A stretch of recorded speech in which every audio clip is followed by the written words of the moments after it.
안녕하세요. 별라디오 서연에 오신 것을 환영합니다. 우리 부부는 결혼한 지 3년이 넘었고 지금은 아들이 하나 있습니다. 시부모님은 정말 자상하시고 남편도 굉장히 좋은 사람이라 지금까지 살아오면서 힘들었다고 느꼈던 기억이 없다고 해도 과장이 아닐 정도였습니다. 특히 시부모님께서는 잔소리 한마디 없이 항상 따뜻하게 대해주셨습니다. 처음에는 제가 무슨 일을 해도 잘했다, 좋다라는 말씀을 너무 자주 하셔서 오히려 당황할 정도였는데요. 결혼한 친구들로부터 대부분의 시부모님들이 겉으로는 친절해 보여도 실제로는 다르다는 얘기를 많이 들었기에 저도 처음엔 우리 시부모님을 조금 의심하기도 했습니다. 시부모님께서 하시는 말씀이 늘 솔직하진 않다는 이야기도 있었거든요. 그러나 우리 시부모님은 지금까지 단 한 번도 그런 모습을 보인 적이 없으셨고 제가 큰 실수를 해도 그저 웃어주실 뿐이었어요. 그런 시부모님께 자연스럽게 마음이 갔습니다. 그래서 우리 가족은 늘 화목하게 지내고 있었어요. 결혼 후 얼마 지나지 않아 아들이 태어나면서 시부모님과의 관계도 더 깊어졌습니다. 그런데 약 1년 전 서방님이 결혼하면서 집안에 조금씩 변화가 생기기 시작했습니다. 원래 순하디 순한 시댁 가족들에 비해 새동서는 기가 너무 세다고 할까요? 그냥 기가 센 것뿐만 아니라 매사에 막무가내인 데다 눈치도 없고 자기 멋대로 행동하는 경우가 많았어요. 사실 동서가 결혼 전 처음 시댁에 인사 왔을 때부터 뭔가 불안한 기운이 있었습니다. 어머님, 아버님, 저희 여기서 같이 살면 안 될까요? 동서는 부탁이라기보다는 거의 통보하듯이 말했어요. 저기, 그건 좀 곤란하구나. 너희 형님처럼 가끔씩 얼굴만 보면서 지내면 좋을 텐데 시부모님께서는 썩 내키지 않는 듯이 대답하셨어요. 그러나 동서는 우리도 그렇게 하고 싶죠. 누가 시부모님이랑 같이 살고 싶겠어요. 하지만 우리가 돈도 별로 없고 이 사람 월급도 얼마 안 되잖아요. 그 돈으로 언제 집 사고 아이 낳고 살겠어요. 이래서 2년만 같이 살다가 나갈게요. 라며 막무가내로 주장했습니다. 여보, 당신 생각은 어때? 남편이 제게 물었지만 저도 그 상황이 불편하게 느껴졌습니다. 시부모님께서도 동서와 서방님을 영 탐탁지 않은 듯 바라보셨습니다. 그 뒤에도 동서는 며칠 동안 시부모님을 졸라댔다고 하더군요. 어느 날 시어머님께서 저에게 전화를 걸어오셔서 그 애 때문에 진짜 합가하기 싫은데 이를 어쩌면 좋으냐? 라고 하셨습니다.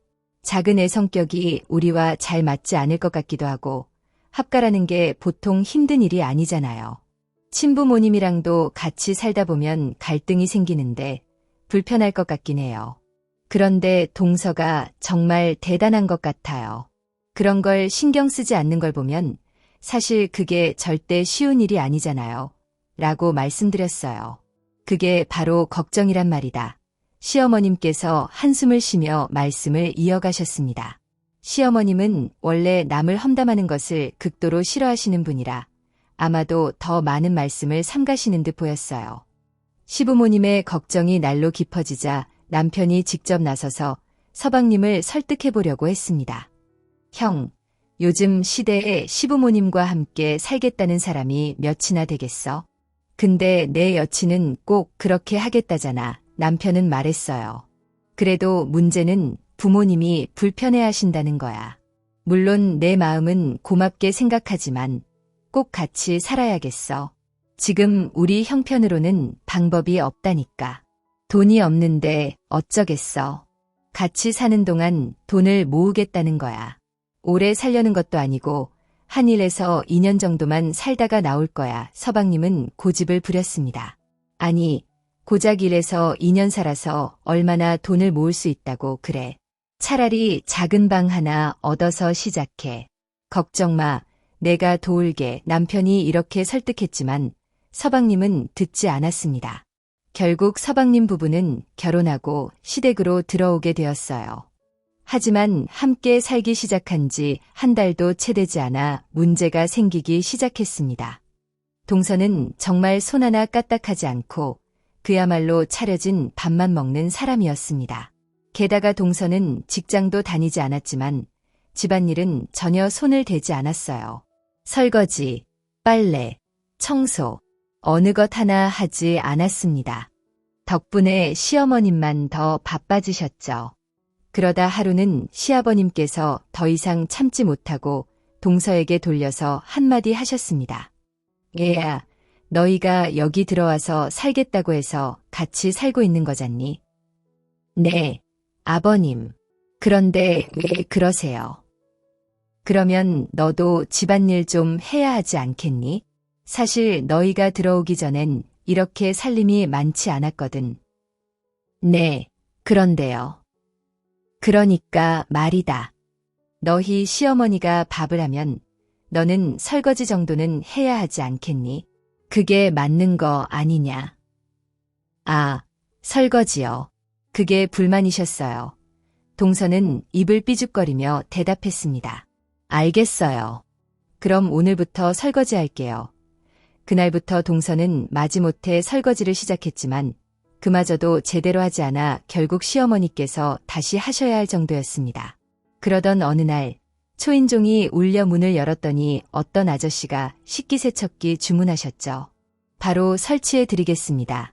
라며 집으로 들어오려 했습니다. 시어머님은 당황하며 말씀하셨죠. 아니요, 우리는 식기세척기를 산 적이 없는데요. 아저씨는 의아해하며 주소를 다시 확인했습니다. 그때 동서가 나와 말했습니다. 아, 맞아요. 어머님, 제가 샀어요. 시어머님은 놀라서 물으셨죠. 아니, 이런 걸 사려면 미리 말이라도 해줬어야지. 그리고 너희 돈도 없다면서 식기세척기는 무슨 돈으로 산 거야? 동서는 아무렇지 않게 대답했습니다. 제가 요즘 설거지를 하다 보니 손이 거칠어져서 도저히 안 되겠더라고요. 여자한테 손이 얼마나 중요한데요. 그래서 48개월 할부로 샀어요. 뭐, 48개월 할부. 아니, 자동차를 사는 것도 아니고 무슨 식기세척기를 48개월 할부로 사니. 그럼 어떡해요? 전 진짜 하기 싫은데 아버님이 뭐라고 하셨잖아요. 혹시 어머님이 아버님한테 저 혼내라고 시킨 거 아니에요? 설거지, 그게 뭐가 그렇게 어렵다고 이렇게 난리인지 모르겠네요. 아니면 어머님이 식기세척기 값 주시던지요. 동서가 시어머님에게 투덜대더랍니다. 그날 시어머님께서 제게 전화를 하셨습니다. 그 목소리에는 평소 듣지 못했던 피로와 실망이 묻어 있었습니다. 내가 정말 부끄러워서 이런 말 절대 안 하려고 했는데 너무 답답해서 도저히 못 참겠구나. 너한테라도 털어놔야 할 것 같구나. 시어머님의 목소리가 그렇게 높아진 건 제가 결혼한 후 처음 있는 일이었습니다. 그러게요. 어머님, 그렇게 힘드시면 어떡해요? 제가 걱정스럽게 물었지만 시어머님은 한동안 속에 쌓인 답답함을 하소연하시며 전화를 끊으셨어요. 그러나 그 뒤에도 동서의 개념 없는 행동은 끊이지 않았습니다. 어느 날은 시부모님께서 친구 자녀 결혼식에 참석하시느라 외출하신 날이었습니다. 마침 서방님도 일이 있어서 외출한 상황이었죠. 저녁 때 집에 돌아오신 시부모님께서는 집안 꼴을 보고 충격을 받으셨습니다. 동서가 친구들을 집에 데리고 와서 집안을 난장판으로 만들어 놓았던 겁니다. 게다가 대낮부터 술에 취해 거실에 대자로 뻗어 자고 있었다고 하네요. 집안은 음식물 쓰레기와 잡동사니들로 엉망진창이 되어 있었죠. 그날 시아버님께서는 처음으로 서방님에게 전화를 걸어 크게 호통을 치셨습니다. 하지만 동서는 전혀 미안한 기색도 없이 태연하게 말했어요. 형님, 뭘 그렇게 화를 내시는지 전 잘 모르겠어요. 대충 아무나 치우면 되는 거 아니에요. 이렇게까지 무책임하게 말하니 시부모님께서 점점 지쳐가시는 것도 무리가 아니었습니다. 어느 날 지방에 계신 할머님과 할아버님을 뵈러 다 같이 내려가기로 했습니다. 특별히 무슨 일이 있어서 내려가는 것은 아니었고 두어 시간 거리에 살고 계셨기에 가족끼리 자주 나들이 겸 방문하곤 했어요. 할머님께서 기른 채소를 가지고 솥뚜껑에 삼겹살을 구워 먹는 재미도 있었고 할머님, 할아버님도 워낙 좋은 분들이셔서 늘 편안하게 지낼 수 있었죠. 하지만 우리가 내려간다고 하자마자 동서가 경기를 일으키며 말했어요. 저는 시골에서 잠 못 자요. 벌레도 많고 정말 질색이에요. 그냥 저는 안 갈게요. 시어머님께서 차분하게 말씀하셨어요. 그래, 그럴 수도 있겠구나. 그럼 너희는 그냥 집에 있어라. 우리끼리 다녀올 테니까. 서방님이 아쉬운 듯 말했습니다. 난 가고 싶은데. 할머니가 해주는 음식 진짜 맛있는데, 하지만 동서는 차갑게 대답했어요. 시골 음식이 다 그게 그거지. 배달시켜 먹는 게 훨씬 맛있거든. 서방님은 동서의 눈치를 보며 더 이상 말을 잇지 못했습니다. 결국 시부모님과 우리 부부만이 할머니, 할아버님 댁으로 출발했습니다. 시골집에 도착하자마자 할머니께서 물으셨어요. 아니, 둘째는 안 왔니? 할머님께서 물으셨습니다. 시어머님이 잠시 머뭇거리더니 대답하셨어요. 아, 그게. 둘째가 몸이 좀 안 좋다고 해서 우리끼리 왔어요. 할머님은 걱정스러운 표정으로 물으셨죠. 어디가 얼마나 안 좋은 거니? 많이 안 좋은 거냐? 시어머님은 애써 무덤덤한 표정으로 대답하셨습니다. 글쎄요. 그냥 좀 몸살 기운이 있나 봐요. 하지만 그 다음 말은 시어머님도 예상치 못한 듯 툭 튀어나왔습니다. 오히려 잘 됐죠. 그 순간 할머님은 잠시 눈살을 찌푸리셨지만 아무 말 없이 부엌으로 가서 신선한 채소와 나물들로 가득한 밥상을 차려주셨습니다. 우리는 오랜만에 시골 밥상에서 맛있는 식사를 즐겼고 저는 식사 후 잠시 산책을 하려고 밖으로 나왔습니다. 그때 할머님께서 조용히 다가오시며 말씀하셨어요. 니들 무슨 일 있는 거지? 저는 깜짝 놀라며 대답했습니다. 할머님, 언제 나오셨어요? 할머님은 차분한 목소리로 말씀하셨어요. 나도 바람 좀 쐴 겸 나왔지. 그런데 네 시어머니랑 동서 사이에 사단이 난 거 아니니? 저는 당황하며 고개를 저었습니다. 사단이라니요? 전 정말 잘 모르겠는데요.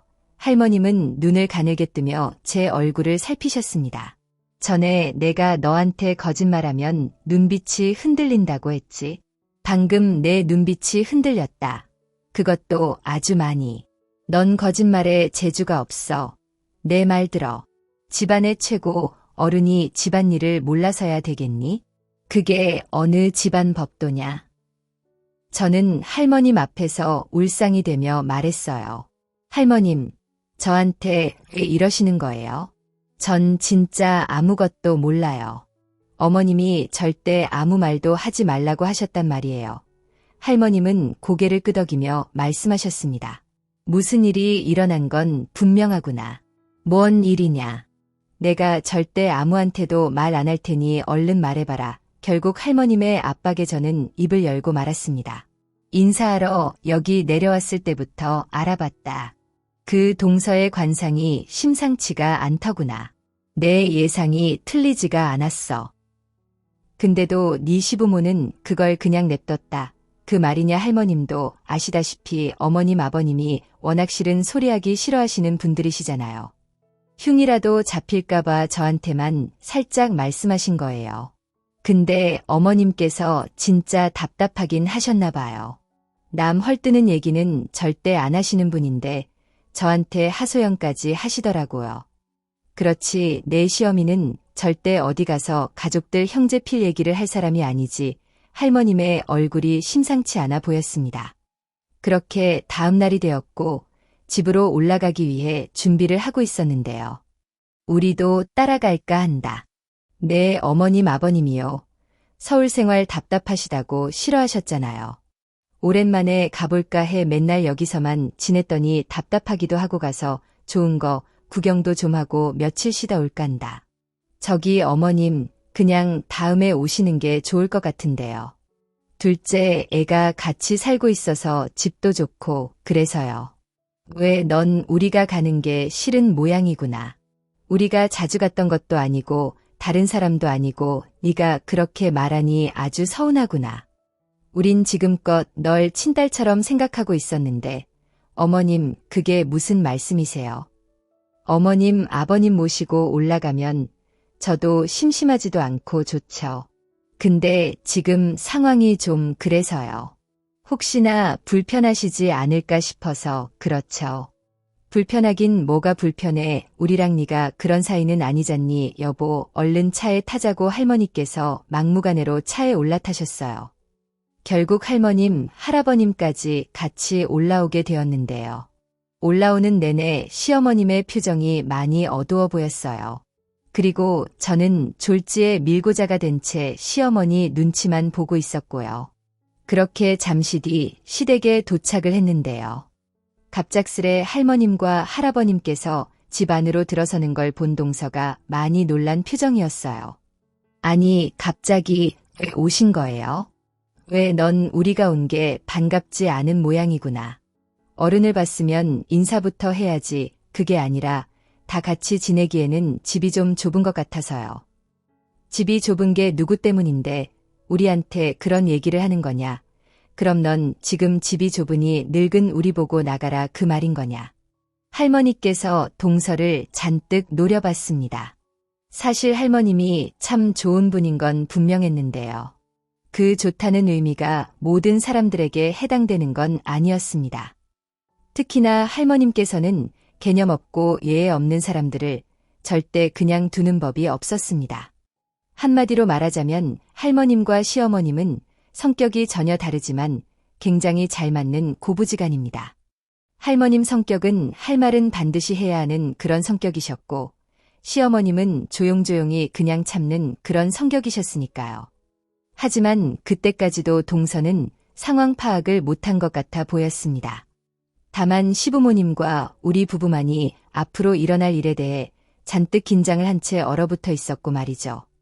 그렇게 동서를 향한 할머님의 참교육이 시작되었습니다. 우선 할머니께서는 배고프니까 밥 먹자라며 주방으로 들어가셨는데요. 그런데 문제는 할머님의 말에 기분이 상할 대로 상한 동서가 방으로 쏙 들어가 버렸어요. 넌 왜 방으로 겨우 들어가 나와서 음식하는 것 같이 도와야지? 네, 저요. 전 음식 잘 못하는데요. 그래, 그럼 넌 저녁밥 안 먹겠다. 그 말인 거지? 아니, 그게 아니라 할머니가 잘 모르시나 본데요. 전 음식 같은 거 잘 못해서 그동안 한 번도 안 했어요. 그렇죠. 어머님, 그러지 말고 둘째 너도 나아서 좀 돕는 게 어떻겠니? 할머님, 할아버님도 오셨는데 시어머니께서 할머님의 눈치를 보며 동서에게 넌지시 말을 했어요. 어머님도 저 요리 못하는 거 잘 아시잖아요. 제가 있어봤자 도움도 안 되는데 그럴 필요가 뭐가 있어요? 아주 잘하는 짓이다. 아주 잘하는 짓이야. 할머니께서 다시 동서를 노려본 채 혀까지 찾았어요. 하지만 그 와중에도 동서는 휴대폰만 바라보고 있을 뿐 사태 파악을 전혀 못하고 있었습니다. 애미, 넌 잘 들어라. 앞으로 일하지 않는 사람은 밥도 주지 말 거라 알겠냐? 네, 어머님, 할머니, 전 진짜 못해서 그런 건데 저한테만 그러세요? 어랍쇼, 따박따박 말대꾸는 아주 잘하는구나 말세다. 아주 말세야. 할머니께서 동서가 있는 방문을 쾅 하고 닫으셨어요. 그 바람에 우리 가족 모두 놀란 채 할머니 눈치만 보고 있었습니다. 생각이 없으면 눈치라도 있어야 하는데 정말이지 동서는 아무 생각도 눈치도 없는 그런 사람 같아 보였어요. 그렇게 잠시 후 음식을 해서 다 같이 밥상 앞에 앉았습니다. 그런데 그 와중에 동서가 빼꼼히 문을 열고는 아무렇지도 않게 거실로 나와서는 밥상 앞에 앉으려고 했어요. 네가 감이 안 길어. 어딜 앉아. 너 아까 내 말을 뭘로 들은 거야. 네 밥은 없으니까 당장 들어가. 에이, 치사하게 먹는 걸로 너무 하는 거 아니에요? 그래, 나 치사하기로 유명하니까 넌 밥 먹을 생각하지도 마. 어머님, 제가 잘 알아듣게 말할 테니 그냥 오늘만 같이 밥 먹게 하시죠. 됐다. 자, 다 같이 밥 먹자. 할머님, 할아버님께서 숟가락을 들고는 식사를 시작하셨어요. 결국 동서는 씩씩거리며 방 안으로 들어가서는 어디론가 전화를 하는 것 같았는데 아무래도 친정엄마에게 전화를 하는 모양이었어요. 식사를 하는 내내 가족들 모두 밥이 입으로 들어가는지 코로 들어가는지 모를 정도였습니다. 잠시 후 할머니께서 우리 부부에게 조용히 말씀하셨어요. 니들 오늘 여기서 자고 가라. 그럴 수 있지? 오늘 우리 여자들끼리 거실에서 수다 좀 떨자구나. 네, 할머니, 그럼 제가 이부자리 펼게요. 그렇게 거실에 이불을 켠 채 할머님, 어머님, 그리고 저까지 시간 가는 줄 모르고 이야기를 하다가 잠이 들었습니다. 그리고 다음날 아침 식사 준비를 하기 위해 시부모님부터 우리 부부까지 바쁘게 움직이고 있었는데요. 시간이 한참 지났음에도 동서가 일어나지 않았어요. 쟤는 회사도 안 다닌다며 항상 저렇게 처자는 거냐, 둘째가 아침잠이 좀 많아서요. 시어머니께서 다시 눈치를 보며 어렵게 말씀하셨는데요. 마치 폭풍 전야처럼 할머님의 표정이 심상치가 않아 보였습니다. 하지만 점심때가 다 돼가도록 동서는 일어날 기미조차 보이지 않았는데요. 잠시 후 할머니께서 주방으로 가시더니 바가지에 물을 한가득 담으셨어요. 냉동실에 얼음 있냐? 얼음이요. 한번 찾아볼게요. 근데 얼음은 왜 찾으시는 거예요? 제가 아무 생각 없이 냉동실 문을 열고 얼음을 꺼내서 할머니께 드렸어요. 제게 얼음을 받아든 할머니께서 바가지에 얼음을 쏟아 부으시더니 손가락으로 몇 번 휘저으셨어요. 할머님, 물 드실 거면 냉장고에서 꺼내드릴까요? 이건 수돗물인데요. 됐다. 수돗물이 아주 제격이지 할머니께서 얼음이 가득 든 바가지를 들고는 동서가 자고 있는 방으로 성큼성큼 걸어가셨어요. 그런 할머님을 무슨 영문인지 모르겠다는 표정으로 가족 모두 바라만 보고 있었는데요. 할머님께서 동서방에 들어가자마자 얼음물을 자고 있던 동서 얼굴에 확 부어버리셨어요. 왜따 냉수 먹고 속 차려라. 아 뭐야. 동서의 비명소리가 집안에 가득 울려 퍼졌습니다. 너무나 순식간에 일어난 일이었기에 가족들 모두 입만 딱 벌리고 있을 뿐이었어요. 도대체 나한테 왜 이러는 거예요? 내가 뭘 잘못했다고? 그래도 잘못한 거 없으니까 당장 분가해라. 우리가 오늘부터 여기서 살 거거든. 지금 당장 짐 싸서 나가. 할머니께서 다시 소리치셨어요. 그런 할머니의 말씀에 동서가 발악을 해대더니 어디론가 전화를 걸었습니다. 엄마, 나 도저히 못 살겠어. 지금 나한테 얼음물까지 뿌렸단 말이야. 이 집 할머니 미쳤나 봐.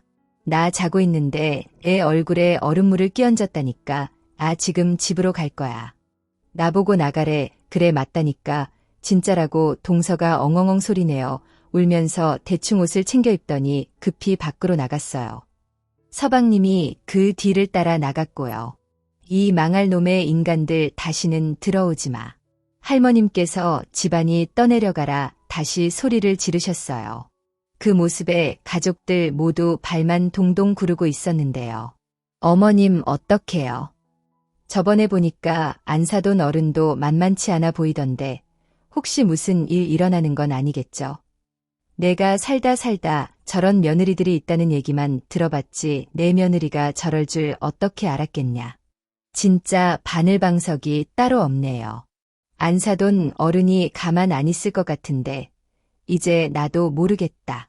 이미 일이 벌어진 걸 어쩌겠냐. 네 말대로 가만히 있지 않을 것 같긴 한데 우리 어머님도 만만치 않으셔서 찾아와도 좋은 꼴 못 볼 텐데 시어머니께서 그저 남 일 말하듯 말씀하셨어요. 아마도 그동안 이래저래 쌓인 게 많으셨기에 그냥 자포자기하신 것처럼 보였습니다. 그런 우리를 보던 할머니께서 조용히 말씀하셨어요. 그러게 내가 처음부터 뭐라고 했냐? 절대 집으로 들이지 말라고 했잖니? 넌 참 속도 좋다. 그동안 젓구라지를 어떻게 보고 참았어? 그러게요. 어머님 다 제 잘못입니다. 잘 타일러서 가르치려고 했는데 아범이랑 제 힘으로는 어떻게 안 되더라고요. 동서가 나간 뒤 집안 분위기가 찬물을 끼얹은 듯 조용하기만 했지만 다들 티를 내지 않기 위해 노력하고 있었습니다. 그리고 몇 시간이 지났을까요? 아니나 다를까 우당탕탕하는 소리와 함께 현관문이 열리면서 사돈 너무 아는 거 아닙니까? 사돈어른 그리고 동서와 서방님이 거실로 들어왔는데 맨 뒤에 한 사람이 더 들어오는 게 보였어요. 시어머님과 제가 잔뜩 긴장을 한 채 서로 손까지 잡으며 맨 마지막에 들어온 사람이 누구인지 뚫어지라 바라보고 있었어요. 아니 자고 있는 우리 딸한테 얼음물을 뒤집어 씌우다니요. 세상 천지에 이런 경우가 어딨답니까? 얼굴이 울그락불그락 된 채 안사돈 어른이 팔까지 걷어붙이고 있었어요. 그 순간 할머니께서 조용히 일어나셨는데요. 사돈 말 한 번 잘했소. 그럼 세상 천지의 것도 조선 팔도에 이렇게 사돈댁에 쫓아와서 인사도 없이 다짜고짜 따지는 법이 어디 있답니까? 대체 이런 말도 안 되는 법도는 어느 나라 법도란 말입니까? 그럼 할머니가 내 딸한테 얼음물 뒤집어 씌웠다는데 가만히 있을 친정엄마도 있나요? 사돈 말 조심해야겠습니다. 할머니가 아니라 제가 사돈 아닙니까? 아니 그건 지금 내가 화가 나서 그런 거잖아요. 말할 때마다 그렇게 말꼬리를 물고 늘어지면 어떻게 합니까? 엄마가 말 좀 해봐. 안사돈 어른이 뒤를 돌아보며 외쳤어요. 사돈 내가 외할머니 되는 사람입니다. 근데 대체 이게 무슨 일입니까? 우리 손녀딸이 얼음물을 뒤집어 썼다고 울고불고 지금 난리도 아닙니다. 아직 철이 없어서 무슨 실수를 했나 본데 그렇다고 얼음물까지 뒤집어 씌우는 건 아니지 않습니까? 그래도 우리가 어른인데 그러기 전에 잘 가르쳐야 하지 않을까 합니다만 사돈께서 말씀을 꺼내셨으니 제가 한번 되물어 보겠습니다. 제 얘기 듣고 사돈이라면 어떻게 아실지 한번 말씀해 보시죠. 우선 둘째 손주 며느리가 굳이 합가를 하자고 해서 들어온 건 알고 계신 거죠? 그러며 형편이 안 좋아서 합가한다는 소리는 들었습니다. 맞습니다. 그런데 집에서 살림만 하면서 손 하나 까딱도 안 하고 자기 시어머니를 무슨 종처럼 부려먹는 며느리를 그냥 두고 봐야 한다 그 말입니까? 거기다 지 손으로 세탁기 한 번을 안 돌리고 음식 만들어 놓으면 앉아서 밥이나 먹고 설거지도 안 하는 며느리를 그냥 두고만 봐야 한다. 그 말이시냐고요. 세상에나 시할머니 시할아버지가 올라왔는데도 점심때가 다 되도록 잠이나 자고 있는 며느리를 사도는 어떻게 생각하십니까? 왜 얼음물을 끼얹었냐고요. 제가 처음부터 그랬겠습니까? 좋게 말했습니다. 근데 안 듣는 걸 어쩌란 말입니까? 그러니까 분가하라고 해도 안 하고는 우리 아들 며느리 스트레스로 위장약까지 먹게 하느냔 말입니다. 사돈이 우리 입장이라면 어떻게 아시겠어요? 할머님께서 단숨에 쏟아내셨어요. 그런데 할머님의 말을 듣던 동서의 외할머님, 그러니까 사돈 어르신이 동서와 안사돈 어른을 노려봤는데요. 이런 미친 것들이 있나? 니들이 지금 제정신이야. 여기 오기 전에 니들이 나한테 했던 얘기랑 다르잖아. 사돈 양반이 하는 말이 다 사실이야 사실이냐고. 이게 무슨 집안 망신이야? 아주 잘하는 짓이다. 엄마 지금 뭐 하는 거야? 저 집안 사람들한테 화를 내야지. 우리한테 화를 내는 거야. 엄마 손녀딸이 자다가 얼음물을 뒤집어 썼다니까. 얼음물만 뒤집어 쓴 걸 다행으로 생각해. 이거사 나 같았으면 깃방망이까지 날렸어. 아유 망신도 이런 망신살이 없다. 아니 어떻게 시할머님 할아버님까지 계신데 한나절을 처자고 있어. 그것도 직장도 안 다니는 전업주부가 한심한 것들 당장 사과드려. 그리고 넌 원룸을 구하던지 지하색방을 구하던지 당장 분가해 사돈 어르신이 집안에 떠내려가라. 동서와 안사돈 어른에게 소리치셨어요. 결국 두 모녀가 쭈뼛쭈뼛 우리 가족 모두에게 사과를 했습니다. 그나마 사돈이랑은 말이 통해서 다행입니다. 그런데 우리 가족은 둘째 손주 며느리 다시 보기 힘들 것 같습니다. 지금껏 해도 너무 했습니다. 아이고 사돈 우리가 잘못했습니다. 이게 다 제가 부덕해서 생긴 일입니다. 부디 한 번만 용서 좀 해주십시오. 우리 손녀는 제가 데리고 있으면서 제대로 가르쳐 보겠습니다. 제가 입이 10개라도 드릴 말씀이 없습니다. 부디 한 번만 용서해 주세요. 동서 외할머님의 말씀은 진심이신 듯해 보였어요. 순간 눈에 눈물까지 고여 있었으니까요. 그 뒤 서방님과 동서는 짐까지 쌓아서 외할머니께 끌려나갔고 한동안 시댁 근처에 얼씬도 하지 않았어요. 서방님과 동서가 끌려나가던 날 할머니께서 둘을 보며 고개를 절레절레 저으셨어요. 애미야, 넌 제가 바뀔 것 같으냐? 아직 잘 몰라서, 그러니 사돈 어르신이 잘 가르치면 바뀌지 않을까요? 아니다. 절대 바뀔 애가 아니야. 옛말에 절대 사람 고쳐 쓰는 게 아니라고 하잖니. 그 말이 왜 있는 줄 아냐? 이 천성이라는 건 잘 바뀌지 않기 때문에 그런 거야. 아마도 둘째 며느리는 안 바뀔 거다. 그러게요. 어머님 말씀처럼 천성이 그렇게 쉽게 바뀌는 건 아니죠. 그래서 말인데 둘째 천성이 바뀌길 기다리는 것보다 내가 배우는 게 더 나을 것 같다. 제가요, 저보고 뭘 배우란 말씀이세요? 너는 너무 순에 빠져서 문제야. 오늘부터 내가 하는 걸 잘 따라와서 하면서 연습하란 말이야. 할머니께서 작정이라도 하신 듯 시어머님 옆에 딱 붙어 앉으셨어요.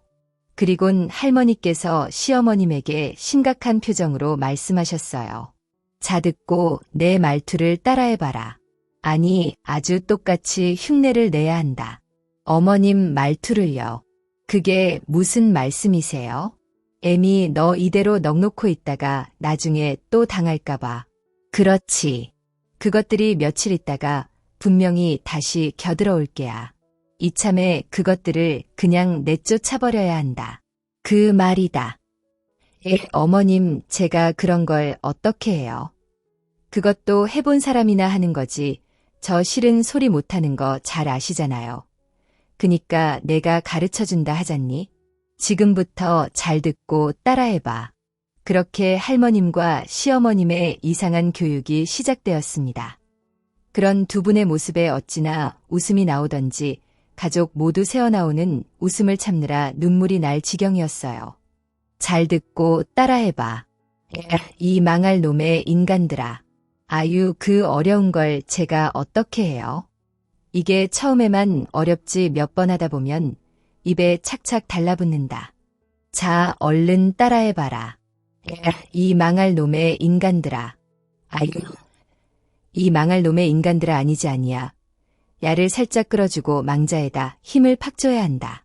이 말이야. 자, 봐라. 이 망할 놈의 인간들아. 이 망할 놈의 인간들아. 입만 그렇게 하면 하나도 안 무섭지. 눈에도 힘을 팍 줘야지. 자, 나처럼 한번 해보거라. 할머니께서 순식간에 눈을 치켜 뜨고는 시어머님을 노려보셨어요. 어머님, 지금 저한테 화나신 거 아니시죠? 갑자기 그게 뭔 소리냐? 아니, 어머님 눈이 너무 무서워서 못 쳐다보겠어요. 그래, 바로 그거야. 그런 눈을 만들어야 하는 거야. 무서워서 눈도 못 쳐다보게. 할머니께서 아주 작정을 하신 듯 시어머님을 교육시키셨어요. 처음에는 어색해서 어쩔 줄을 몰라 하시던 시어머님께서 하루 이틀이 지나면서 조금씩 나아져 갔는데요.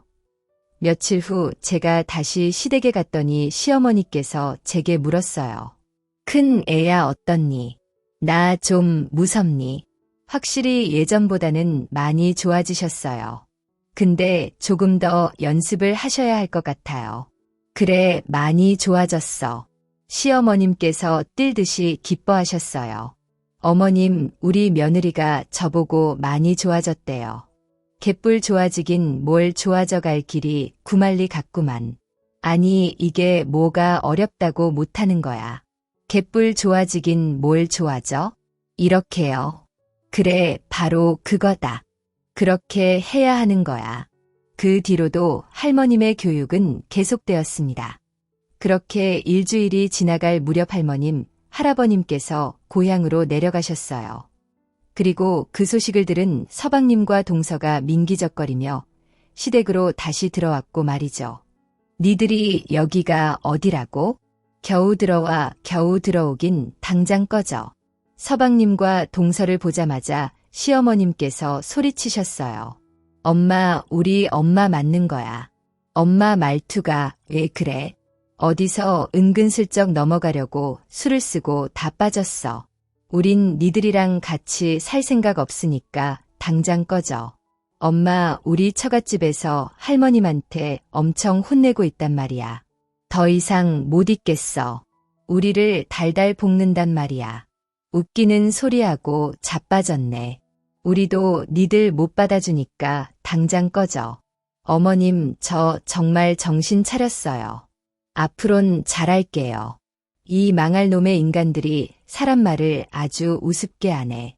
네가 정신을 차렸던 말던 우린 관심도 없으니까 썩어져. 이것들아. 여보, 주방에 가서 얼음물 좀 가져와봐.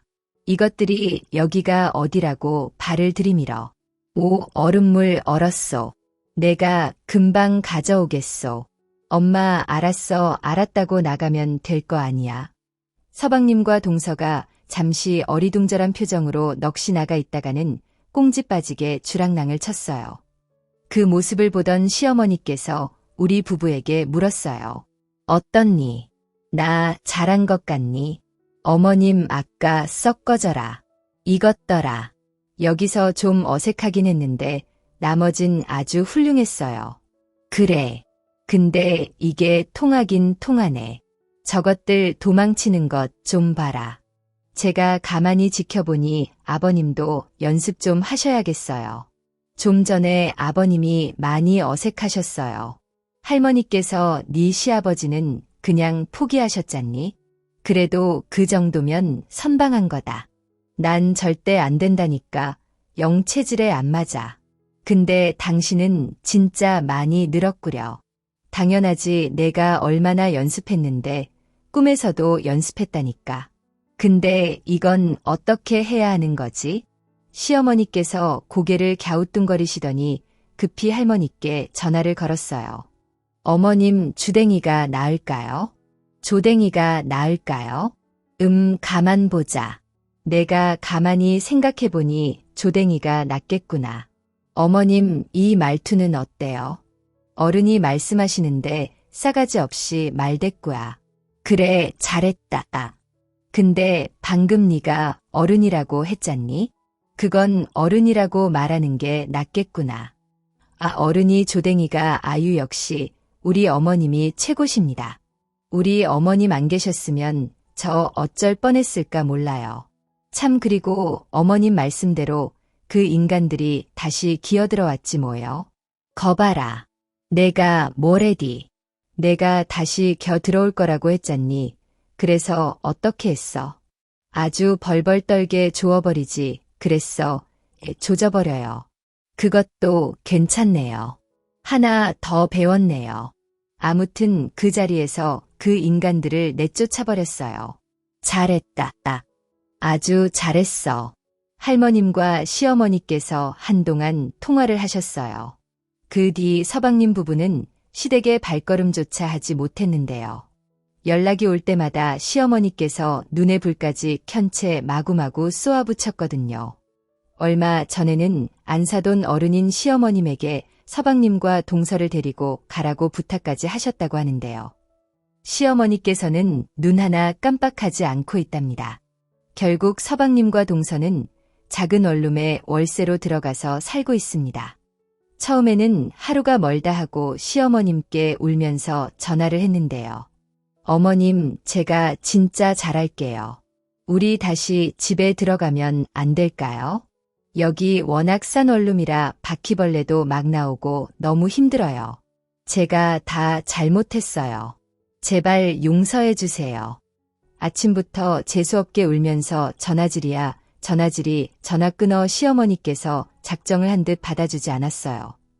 그 뒤 남편에게 들어보니 동서도 여기저기 아르바이트를 다니고 있다고 하네요.